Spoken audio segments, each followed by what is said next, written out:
Coming to next topic, fly ash gypsum bricks for masonry. General का మనకు తెలుసు masonry wall construction కి brick masonry or stone masonry use చేస్తాము. But ఈ bricks అనేవి fly ash తోటి మ్యానుఫ్యాక్చర్ చేస్తారు. ఈ topic fly ash gypsum bricks for masonry అన్నమాట. మీకు ఆల్రెడీ ఒకసారి ఒక పాయింట్ డిస్కస్ చేశాను. గుజరాత్ నార్త్ స్టేట్స్ లో గుజరాత్ అండ్ రాజస్థాన్ లో లోకల్ అవైలబుల్ మెటీరియల్ అంటే క్లే బ్రిక్, అక్కడ అది యూజ్ చేస్తారు వాల్ కన్స్ట్రక్షన్ కి అని ఆల్రెడీ డిస్కస్ చేస్తున్నారు ఈ పాయింట్. అవునా? అవును madam. So burnt clay bricks place లో fly ash brick gypsum bricks కూడా యూజ్ చేయొచ్చు. It is an ideal material in place of burnt clay bricks also. These bricks can be manufactured with a composition of 92% fly ash, 4.5% powdered conker lime and 3.5% gypsum in volumetric proportion. 92% fly ash అంటే ఏంటండి ఒకసారి?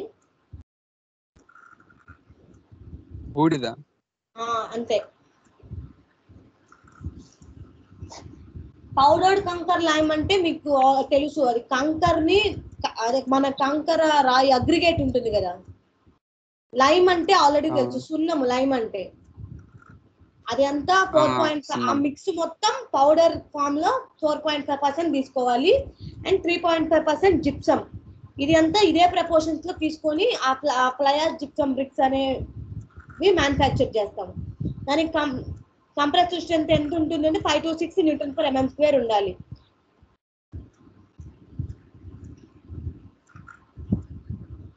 ఇది manufacture చేయడానికి చాలా easy and does not require elaborate arrangement. దీనికి పెద్ద equipment కూడా ఏం అవసరం లేదు ఈ బ్రిక్స్ మ్యానుఫ్యాక్చర్ చేయడానికి. Fly ash, kankar lime and gypsum are powdered and mixed in desired proportion volumetrically in dry state. ఇది మొత్తం డ్రై స్టేట్ లో మిక్స్ చేయాలి అండ్ వాటర్ యూజ్ చేయకూడదు మిక్సింగ్ అప్పుడు. ఒక్కసారి మిక్స్ చేసి ఆ తర్వాత వాటర్ వేయాలి. ఇదంతా ఈ పౌడర్, ఫ్లై యాష్, జిప్సమ్ మొత్తం డ్రై స్టేట్ లో మిక్స్ చేయాలి. తర్వాత పౌడర్ వేయాలి, వాటర్ వేయాలి and the paste is poured into steel moulds. మనం అన్నిటికీ ఎలా యూజ్ చేస్తాం ఆల్రెడీ మనం అనుకున్నాం కదా, స్టీల్ మోల్డ్స్ లో కానివ్వండి వుడెన్ మోల్డ్స్ లో కానీ మ్యానుఫ్యాక్చర్ చేస్తారు అని చెప్పేసి. మనం ఇంతకుముందు హిందుస్థాన్ ప్రీఫ్యాబ్ లిమిటెడ్ ఇవన్నీ ఎలా మ్యానుఫ్యాక్చర్ చేస్తారో చూసాం కదా ఆ కంపెనీ వాళ్ళందరూ. అలాగే దీంట్లో కూడా స్టీల్ మోల్డ్స్ లో పోర్ చేసి అండ్ సఫిషియంట్ క్యూరింగ్, అక్కడ 14 days ఎయిర్ క్యూరింగ్ అని 14 days వాటర్ క్యూరింగ్ అని చూసాం కదా. ఇక్కడ అలాగే ఇక్కడ కూడా 10 days క్యూర్ చేయాలి. 10 days క్యూర్ చేసి 10 days వాటర్ క్యూరింగ్ ఇవ్వాలి అండ్ ఆల్సో ఎయిర్ క్యూరింగ్ ఇవ్వాలి.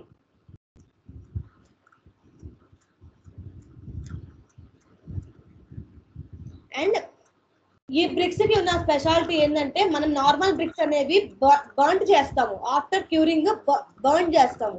మీరు ఎప్పుడైనా బ్రిక్ ఫ్యాక్టరీస్ లో చూసుంటే అర్థమవుతుంది. అండ్ ఈ బ్రిక్స్ కి అది అవసరం లేదు, బర్న్ అవసరం లేదు. ఒక క్లిన్ లో పెట్టి బర్న్ చేస్తారు.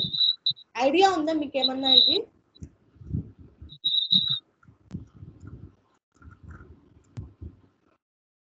ఈ ఫ్లై యాష్ జిప్సమ్ బ్రిక్స్ కి మనం బర్న్ చేసే అవసరం లేదు. After wet curing and after dry curing, air curing you have to use directly for construction purpose. దీనివల్ల మనకు అడ్వాంటేజ్ ఏంటండి? ఈ ఫ్లై యాష్ జిప్సమ్ బ్రిక్స్ వల్ల అడ్వాంటేజ్ ఏంటి? పేమెంట్ తక్కువ పడుతుంది మేడం, కాస్ట్ కూడా తక్కువ వస్తుంది. ఫ్లై యాష్ అనేది బూడిద, అది చాలా లో కాస్ట్ కి మనకి అవైలబిలిటీలో ఉంటుంది, ఎక్కడైనా అవైలబిలిటీలో ఉంటుంది ఫ్లై యాష్ అనేది. జిప్సమ్ అనేది ఒక యాడ్మిక్చర్, అది కొంచెం కాస్ట్ అయినా ఫ్లై యాష్ అనేది చాలా తక్కువ ఉంటుంది. సో కాస్ట్ కూడా తక్కువ అవుతుంది. బర్న్ చేయాల్సిన అవసరం లేదు కాబట్టి ఇంకా కూడా కాస్ట్ అనేది తగ్గుతుంది. మనం బర్న్ చేయడానికి ఇప్పుడు చాలా అవసరం అవుతుంది, కానీ అవసరం లేదా కిరోసిన్ కానివ్వండి ఏవో ఒకటి అవసరం అవుతుంది బర్న్ చేయడానికి. అలాంటి ఏం అవసరం లేదు కాబట్టి కాస్ట్ తగ్గుతుంది. మెయిన్ గా ఫ్లై యాష్ మెటీరియల్ కాస్ట్ చాలా తక్కువ. సో మనము ఎకనామికల్ గా కూడా ఇది యూజ్ చేయొచ్చు. And compressive strength, normal brick compressive strength ఎంతండి?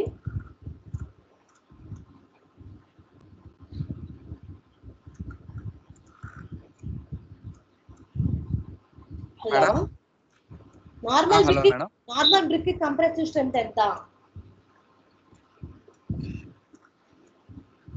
5.7 నుంచి 4 to 7 ఉంటుంది. జనరల్ గా 5.7 Nm/mm² యూజ్ చేస్తాం ఉండాలి. అవును మేడం. ఓకే, దీనికి కూడా 5 to 6 Nm/mm² ఉండాలి. దీనికి కూడా ఈ ఫ్లై యాష్ జిప్సమ్ బ్రిక్ కూడా. Okay.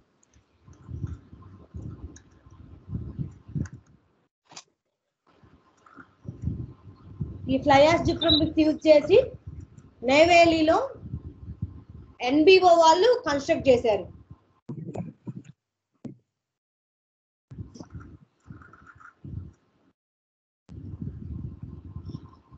Already coming to next topic, stone block masonry.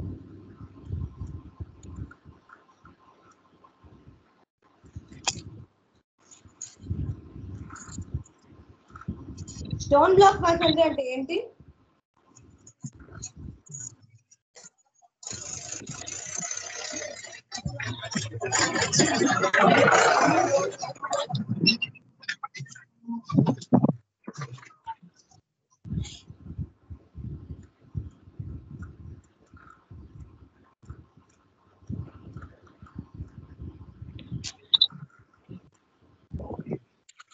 Already మనం brick masonry and stone block masonry యూజ్ చేస్తాం. But precast stone block masonry అనేది advanced form of stone block masonry. Yes or no? అవును madam. Precast అంటే ఏంటి ఒకసారి చెప్పండి.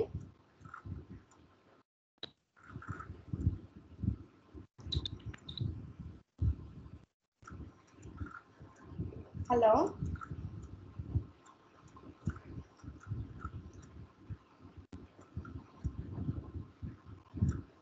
రాజు,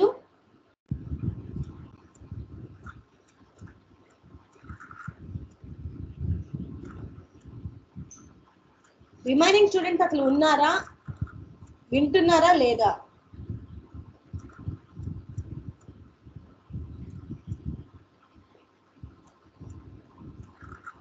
only Venkatesh ఒకరే రెస్పాండ్ అవుతున్నాడు. రిమైనింగ్ స్టూడెంట్స్ రెస్పాండ్ అవ్వండి.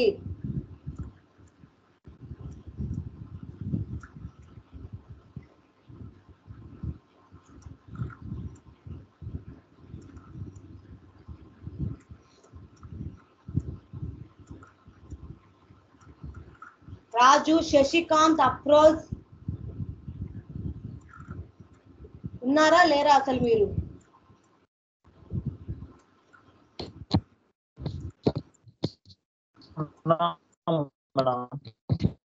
ఆ? ఉన్నాం మేడం. మరి రెస్పాండ్ అవ్వండి అంటే ఒకరు కూడా రెస్పాండ్ అవ్వరు ఏంటండి మీరు? చెప్పండి, ప్రీకాస్ట్ అంటే ఏంటి అసలు? ఆల్రెడీ మీకు ఇది third unit first day discuss చేశాను. ప్రీకాస్ట్ అంటే ఏంటి?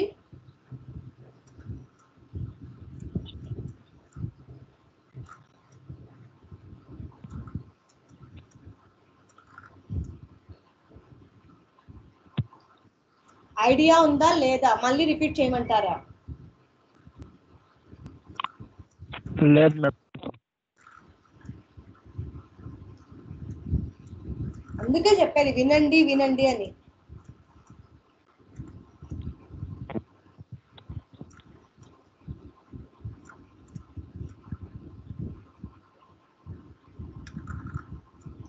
Precast is nothing but it is manufactured in the industry or factory and it is transferred to the site and we can assemble directly at our workplace.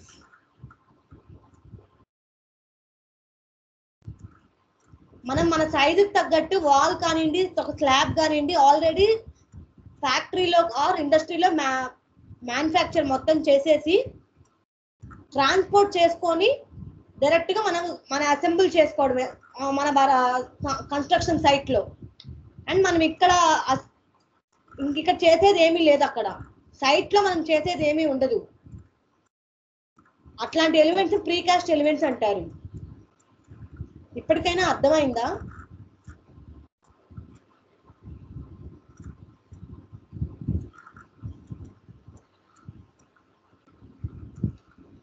Hello, చెప్పండి madam. అర్థమైందా ఇప్పటికైనా?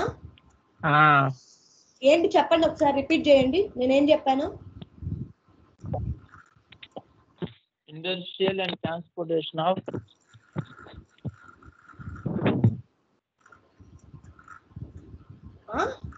Industry and transportation.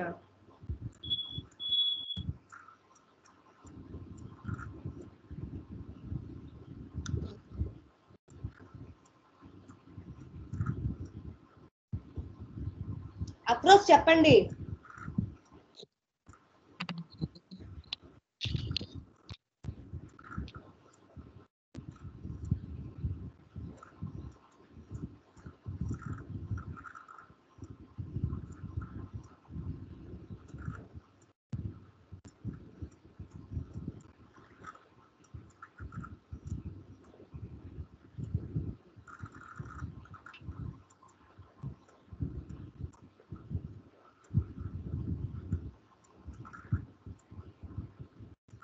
Approach madam.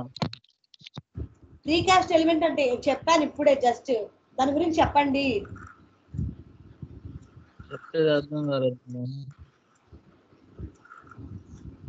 చెప్పండి, నాకు అర్థం కాలేదు.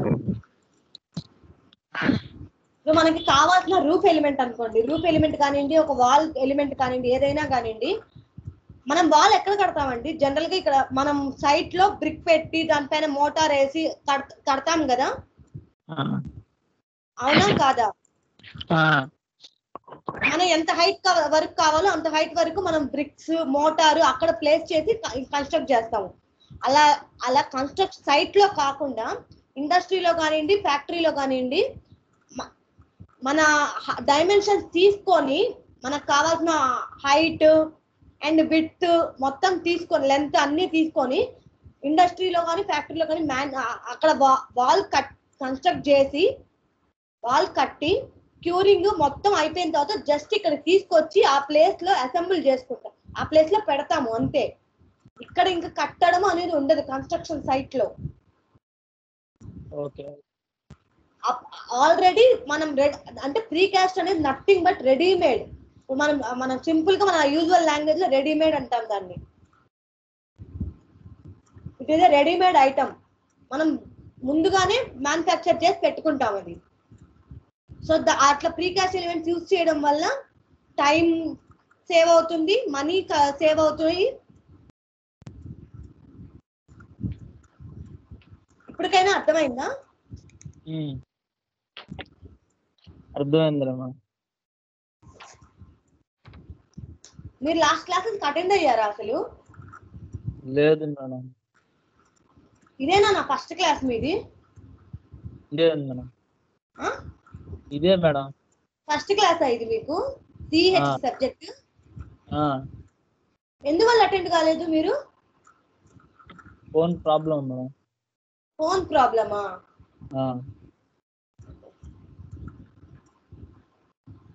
Materials అన్ని ఇప్పుడు నేను సెండ్ చేసినవన్నీ తీసుకున్నారా మరి?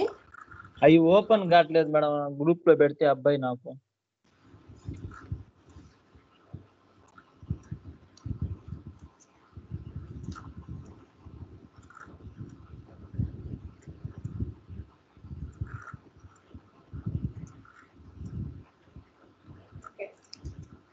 స్టోన్ బ్లాక్ మ్యాసనరీ అనేది ఆల్రెడీ మనకి ఈ మ్యాసనరీ వాల్ కన్స్ట్రక్షన్ గురించి తెలుసు అందరికి.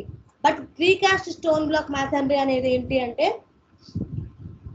Advanced form of stone block masonry. Precast stone block masonry wall construct చేసి మనం సైట్ లో అసెంబుల్ చేస్తాము.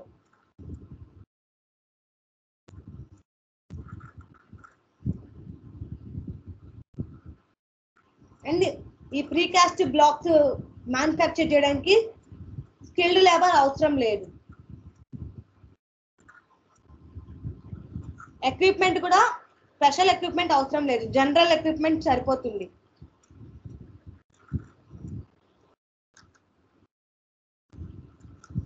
మనం ఈ స్టోన్ బ్లాక్ అనేది ఎంత సైజ్ యూజ్ చేస్తామంటే 30 సెంటీమీటర్ బై 15 సెంటీమీటర్ హైట్ లో బ్లాక్ అనేది మ్యానుఫ్యాక్చర్ చేస్తాము. బిట్స్ అనేవి 20 సెంటీమీటర్, 15 సెంటీమీటర్, 10 సెంటీమీటర్ లో బిట్ పెట్టచ్చు. అది మన సైట్ లో మనకు కావాల్సిన డైమెన్షన్ కి తగ్గట్టు యూజ్ చేయాలి bit. But length and height అనేవి constant 30 centimetre and 15 centimetre use చేయాలి. ఈ బ్లాక్స్ అనేవి 9 to 18 kgs వెయిట్ ఉంటుంది. ఒక్కొక్క బ్లాక్ అనేది 9 to 18 kgs వెయిట్ ఉంటుంది.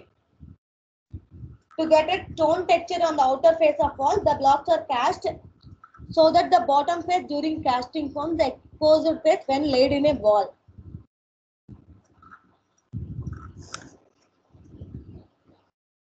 స్టోన్ టెక్స్చర్ అంటే ఏంటండి?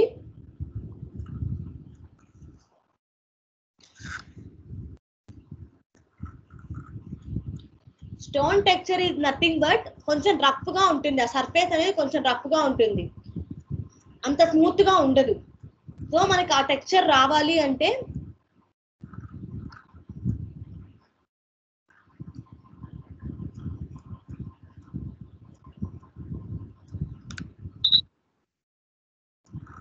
స్టోన్ టెక్స్చర్ ఎక్కువ స్టోన్ టెక్స్చర్ వస్తుంది.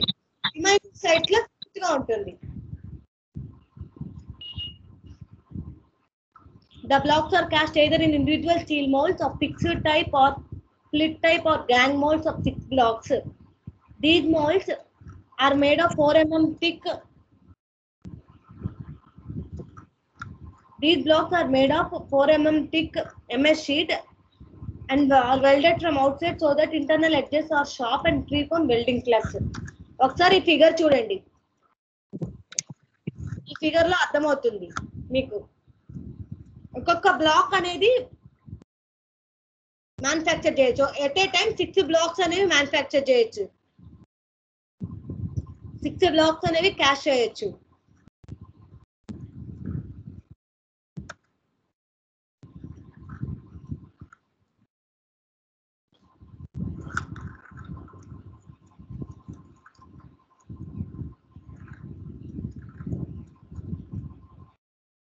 అర్థమైందా? ఈ ఫిగర్ చూస్తే మీకు అర్థమవుతుంది. At a time 6 stone blocks అనేవి క్యాష్ చేయొచ్చు. అండ్ దాని సైజెస్ ఇచ్చారు.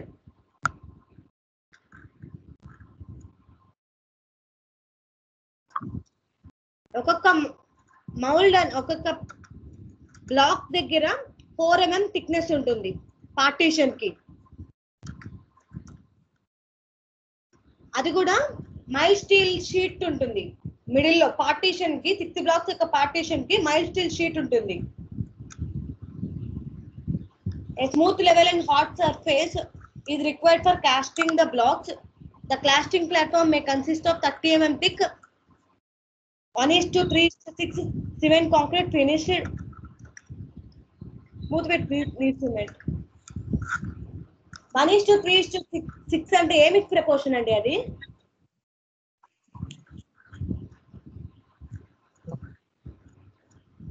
మిక్స్ ప్రపోర్షన్స్ ఐడియా ఉన్నాయా అందరికి?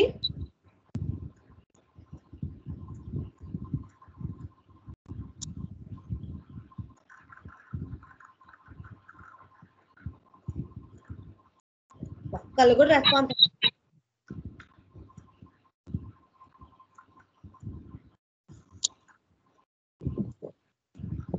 M10 madam.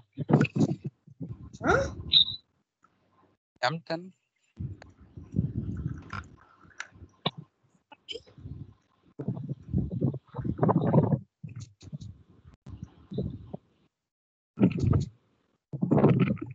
ఏ మిక్స్ ప్రపోర్షన్ వెంకటేష్? 1:3:6 అంటే M10 మేడం.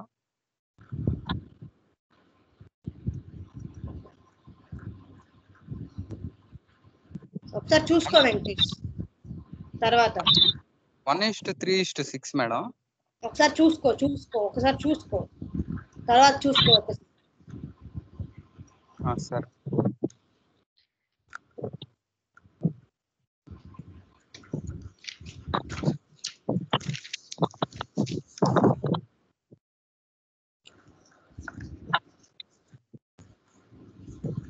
మనం పర్ డేకి 500 బ్లాక్స్ మ్యానుఫ్యాక్చర్ క్యాష్ చేయొచ్చు. ఇది ఎంత ఏరియాలో అంటే 80 స్క్వేర్ కిలోమీటర్ ఏరియా కావాలి మనం పర్ డేకి 500 బ్లాక్స్ మ్యానుఫ్యాక్చర్ చేయాలంటే. The stone masonry blocks are made of large size stone pieces bonded together with lean cement concrete mix of 1:5:8. Lean cement అంటే nothing but loose cement concrete mix. అది the stone pieces are used as large and can be accommodated in the mold. These can be formed 5 to 26 centimeter in size and obtained either from quarry or breaking the river boulders. This will result in a good flat stone structure. ఏమైనా అర్థమైందా మీకు? అది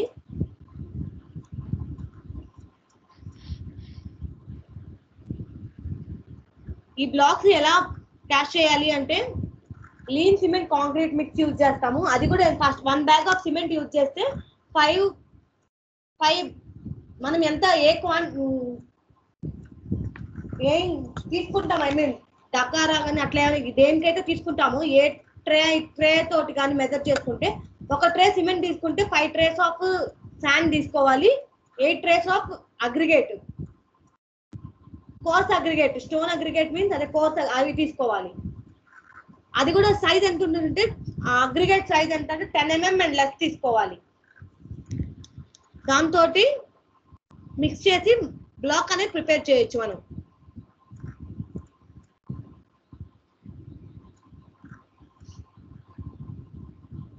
and ఈ blocks అనేవి load bearing wall గా use చేయొచ్చు and as well as non load bearing wall గా use చేయొచ్చు. దీని గురించి ఆల్రెడీ డిఫరెన్స్ అనేది లాస్ట్ క్లాస్ లో డిస్కస్ చేశాను. థిక్నెస్ అనేది దాని మీద పడే లోడ్ ని బట్టి బేస్ అయి ఉంటుంది. అండ్ ఈ ప్రీకాస్ట్ స్టోన్ బ్లాక్ masonry వల్ల మనం 15 to 20% ఎకనామీ అనేది సేవ్ చేయొచ్చు. ఇది ఆల్రెడీ NBO వాళ్ళు భోపాల్లో యూజ్ చేశారు, యూజ్ చేసి కన్స్ట్రక్ట్ చేశారు. ఆల్రెడీగా 25,000 హౌసెస్ అనేవి కన్స్ట్రక్ట్ చేస్తున్నారు. వెస్ట్ బెంగాల్లో ఆంధ్రప్రదేశ్ లో కూడా కన్స్ట్రక్ట్ చేశారు. డిఫరెంట్ ప్లేసెస్ లో డిఫరెంట్ కన్స్ట్రక్షన్ సైట్ లో ఆల్రెడీ ఈ స్టోన్ బ్లాక్ masonry యూజ్ చేసి కన్స్ట్రక్ట్ చేశారు. ఏమైనా డౌట్స్ ఉన్నాయా ఈ టాపిక్ లో ఎవరికన్నా?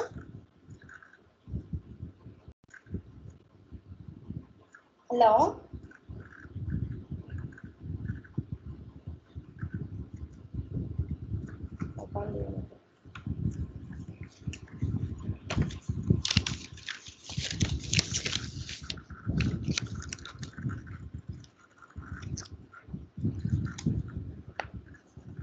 coming to next topic. This is a case study.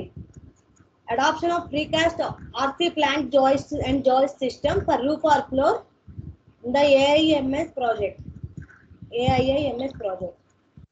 ఈ precast RC plank and joist system already నేను చెప్పున్నాను ప్రీకాస్ట్ ఎలిమెంట్స్ లో ఫస్ట్ క్లాస్ లో చెప్పున్నాను.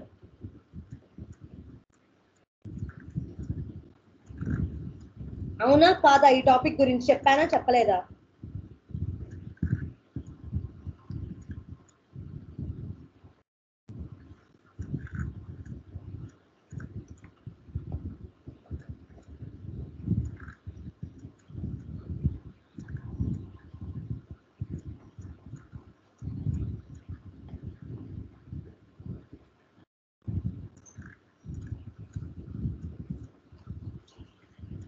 Students, are you listening or not? వింటున్నాం మేడం. ఈ టాపిక్ గురించి ఆల్రెడీ డిస్కస్ చేశానా చేయలేదా అండి? శశికాంత్, వెంకటేష్ చెప్పలేదా ట్యాంక్ అండ్ జాయిల్ సిస్టమ్ చెప్పాను కదా ఆల్రెడీ ప్రీకాస్ట్ ఎలిమెంట్స్ లో.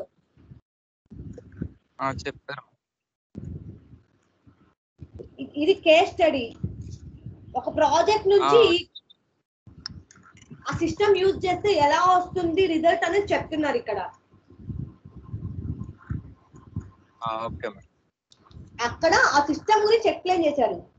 ఇక్కడ ఏం చేస్తున్నారు, ఆ సిస్టమ్ యూజ్ చేసి ఒక ప్రాజెక్ట్ లో ఎలా వచ్చింది అని చెప్తున్నారు ఇక్కడ.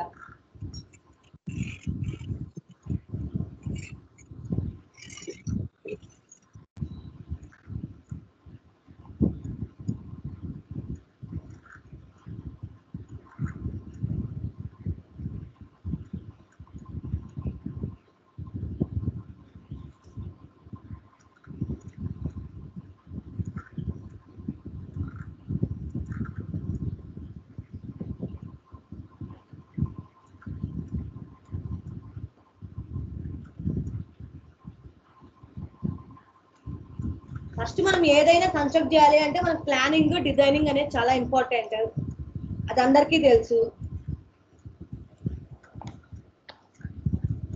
అండ్ ఈ సిస్టమ్ యూజ్ చేస్తే కన్జంప్షన్ ఆఫ్ సిమెంట్, మనం సిమెంట్ అండ్ స్టీల్ ని కన్జంప్ చేయొచ్చు అండ్ స్పీడ్ గా కూడా కన్స్ట్రక్ట్ చేయొచ్చు. సీలింగ్ హైట్ అనేది 2.58 metres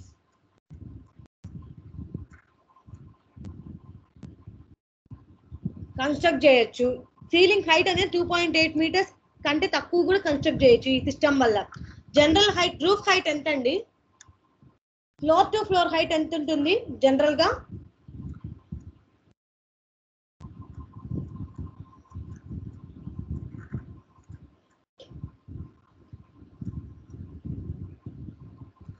general floor to floor height ఎంత ఉంటుందండి Pawan?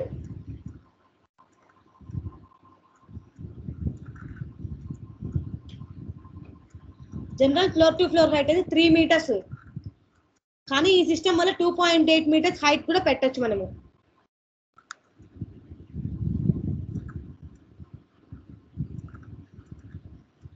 Cement line composite motor అనే ఫర్ మ్యాసనరీకి సిమెంట్ లైన్ కాంపోజిట్ అనేది యూజ్ చేయొచ్చు.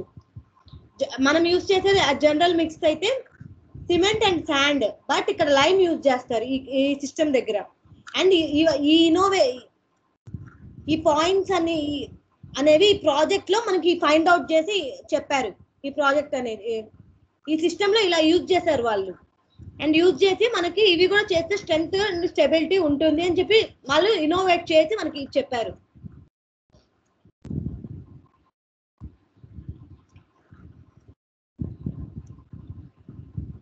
పీవీసీ పైప్స్ యూజ్ చేయొచ్చు instead of GI pipes. GI pipes అనేవి చాలా కాస్ట్ కాబట్టి పీవీసీ పైప్స్ యూజ్ చేయొచ్చు.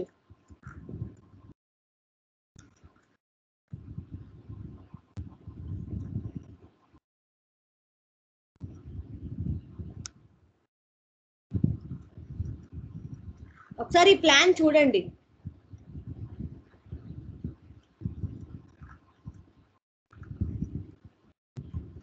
వాటర్ ట్యాంక్స్ అనేవి జనరల్ గా రిన్ఫోర్స్డ్ వాటర్ ట్యాంక్స్ కన్స్ట్రక్ట్ చేస్తాము, but ferro cement water tanks కూడా కన్స్ట్రక్ట్ చేసి, ఫెర్రో సిమెంట్ అనేది చాలా చీప్ గా దొరుకుతుంది, కాస్ట్ కూడా చాలా తక్కువ అండ్ లైటర్ వెయిట్ అనేది ఎక్కువ ఉండదు. ఆ ఫెర్రో సిమెంట్ అనేది ఫెర్రో సిమెంట్ ఓవర్ ట్యాంక్ కూడా కన్స్ట్రక్ట్ చేయొచ్చు.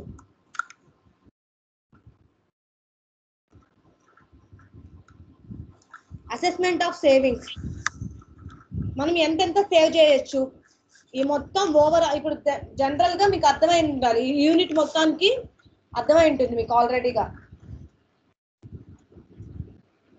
మనం ఏ సిస్టమ్ యూజ్ చేసినా మెటీరియల్ సేవ్ చేయాలి, కాస్ట్ సేవ్ చేయాలి, బట్ క్వాలిటీ అనేది పర్ఫెక్ట్ గా ఉండాలి, స్టెబిలిటీ ఉండాలి, స్ట్రెంగ్త్ ఉండాలి. అది స్టేబుల్ గా స్టాండ్ అవ్వకపోతే బిల్డింగ్ కొలాప్స్ అవుతుంది. అలా అవ్వకూడదు. ఏ సిస్టమ్ యూజ్ చేసినా బిల్డింగ్ కొలాప్స్ అవ్వకూడదు. మనం ఎంత సేవ్ చేయొచ్చు అనేది ఇక్కడ. 36.7% సిమెంట్ లో సేవ్ చేయొచ్చు. మొత్తం ఓవరాల్ టాపిక్స్ లో 36.7% సిమెంట్ సేవ్ చేయొచ్చు, 20.3% స్టీల్ సేవ్ చేయొచ్చు,